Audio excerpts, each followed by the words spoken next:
নমস্কার বন্ধুরা, আজকে দীঘা ভ্রমণের পার্ট 2 নিয়ে চলে এলাম আপনাদের কাছে। আর যে সকল বন্ধুরা এখনো পর্যন্ত পার্ট 1 এর ভিডিওটা দেখেননি, প্লিজ পার্ট 1 এর ভিডিওটা আগে দেখে নেবেন, তা না হলে আপনারা কিছু বুঝতে পারবেন না। ভিডিও লিংকটা আমি ডেসক্রিপশন বক্সে দিয়ে দেবো। যাই হোক, আমি টিনা, আপনারা দেখছেন Tina's kitchen and daily blog. আজ দীঘার দ্বিতীয় দিন, সকালে ঘুম থেকে উঠেই চলে এলাম মোহনাতে। এত গরমের মধ্যে সবাই মিলে খেয়ে নিলাম একটু ডাব।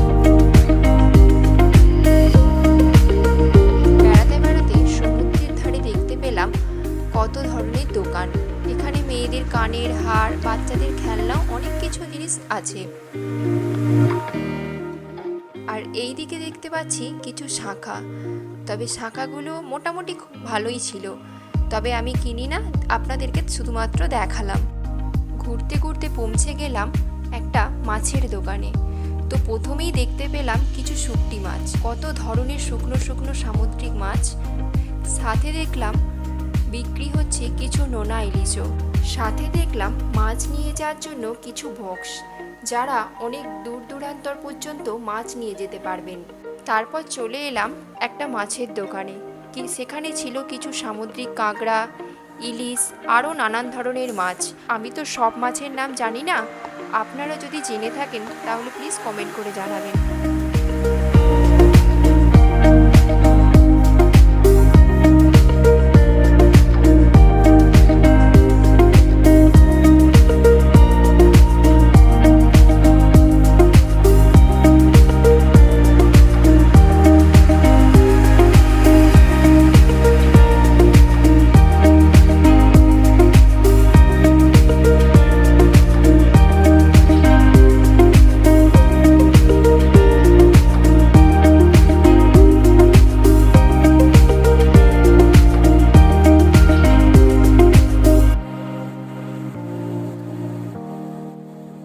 এই দোকান থেকে নিয়ে নিলাম একটা ভেটকি মাছ, যে মাছটার ওজন ছিল 1.5 কেজির মতো।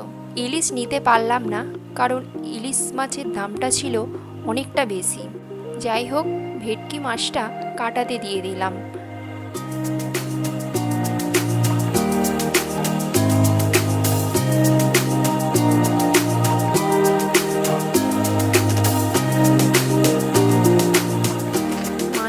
কাটা হয়ে যেতে রওনা দিলাম আমরা হোটেলের দিকে, কারণ ওয়েদারটা ছিল খুবই খারাপ, আস্তে আস্তে মেঘলা করে আসছিল।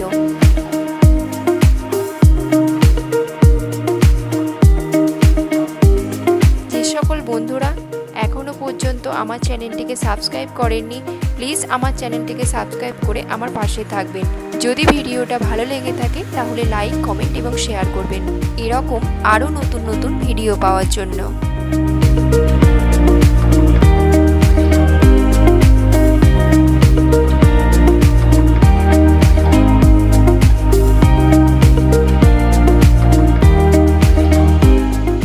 মাছটা রান্না করতে দিয়ে আমরা চললাম স্নান করার জন্য।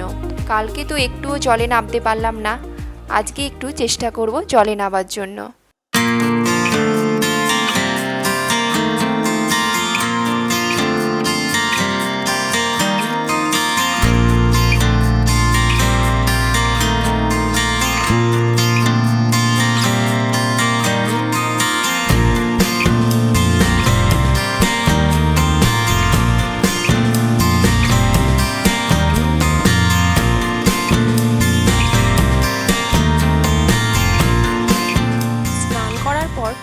বিকালবেলা চলে গিয়েছিলাম অমরাবতী পার্কে।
করেছিলাম।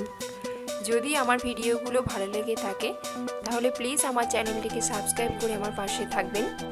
আজকের ভিডিওটা আমি এখানেই শেষ করলাম। আবার দেখা হচ্ছে পরের ভিডিওতে।